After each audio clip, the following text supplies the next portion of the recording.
Hey guys, Willie and Murfitt here, and in today's episode we're going to be doing a few more bits to my classic Mini.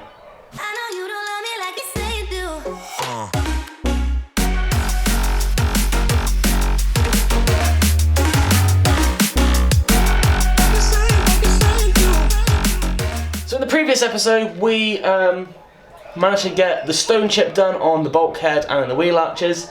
I'm just waiting on the delivery for the paint, so that's going to be the brown top coat to match the body colour of the car. While I'm waiting, I've got a few jobs I can really be getting on with, which is fantastic. So massive shout out again to Alex Toon. He has bought me a few parts as a thank you for fixing his car up. So what we've got in here is steering rack boots, the upper engine steady bushers, and some braided fuel line. Now the braided fuel line is to replace the old and knackered fuel pipe I have in there already, and I've just, from speaking to various people, they said the braided stuff is much better. Once it's in the car, I'm never really going to need to do anything with it. The only, maybe not criticism, but the only thing I have concerns about the braided stuff is if I need to try and cap off that fuel line anyway, I can't clamp it off, so I'm going to have to try and get a bolt or something to put in the end of it.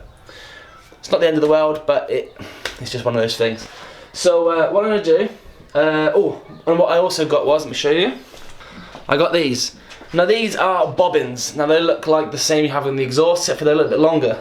They are to replace these on the gear linkage. This is a remote gear change, and they just go in the back, and as you can see, this side here, the threads have well, snapped off. So that's another job I want to do, and it's really, really hard to get hold of these. A lot of the garages, a lot of the shops don't seem to have them. So I want to clean up that gear selector because it's a bit grotty, greasy. So basically I'm going to wire brush it, give it a kick coat of paint.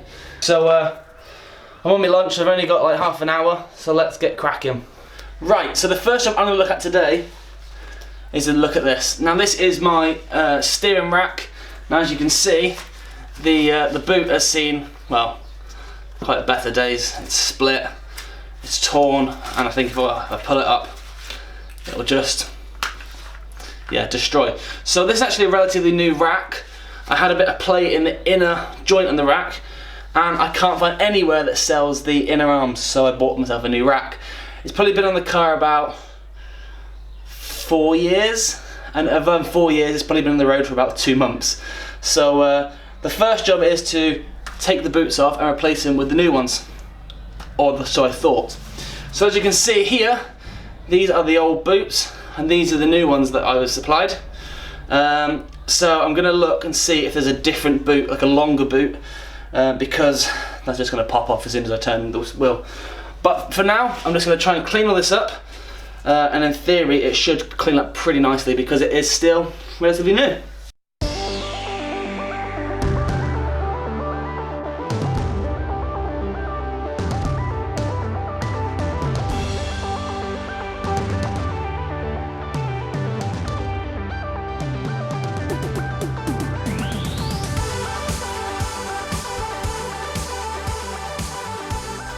So I've cleaned it up, and that's looking much better.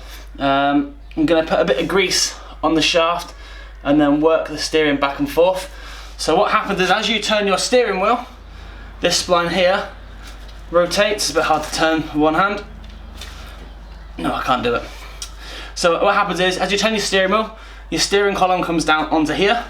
This rotates and there's a gear inside. It's like a rack and, it's called a rack and pinion. And as you turn this, it turns the gear so your steering arms go out and in. So when you turn to the right, let's put it on this way. So if I put this the right way in the car for a right-handed drive, as I turn right, this turns in, and then the gear goes smaller. This goes back. The tie bar is attached to the rear of the front wheel, and that pulls it in, making your wheel turn right. And then vice versa. This side here pushes out, it turns your wheel this way, or to the right, and then your car turns around. So it's a really simple yet effective piece of kit. So I'm going to order up some longer boots, and hopefully that'll make a big difference. Now next up, which might take a little bit more cleaning, is my gear selector. Now this mounts to the bottom of your car. Behind where your gear shifter is, you've got 2 bolts which hold on these, which basically support, and it makes, because they're rubber, it means that it can rotate and flex with the movement of the engine.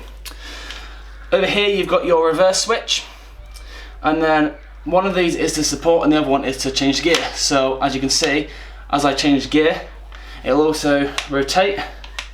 So you can see that pin at the end turning. So I can go first, second, third, fourth, and then reverse is much harder to do. But so basically that just moves around, and then all your gearing is done by locking into here, which locks into a pin in the back of your gearbox.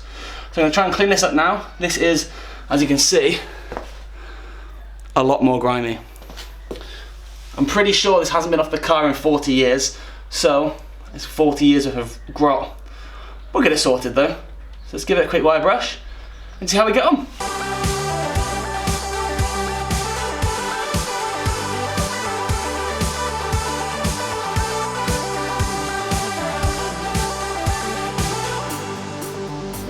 Okay, so here we have it. It's just been cleaned with a wire wheel, and as you can see, it's all moving pretty freely. So if I push down onto this cap and I can twist it and lift it up, I can pull the gear shifter out. Now that's a little bit concerning because that should really be greased up. It is absolutely bone dry in there, so gear change is going to be a little bit of a pain. It's pretty much cleaned up now. So dry in there. So yeah, that's it. Now time to give it a bit of a coat of paint and come back in the next video. Hopefully we can do that. My lunch is up now, so it's time to go back in. Just a quick video of an update of what's happening, where I'm at and what I'm doing.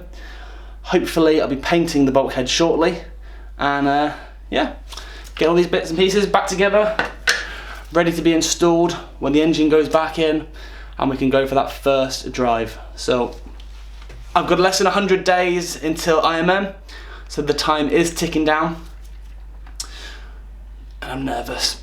So yeah, that's it from me for today. If you have enjoyed this video, please click the thumbs up button, comment down below, and if you can, subscribe to the channel so you don't miss out on any future content. That's it, take it easy, I'll see you next time.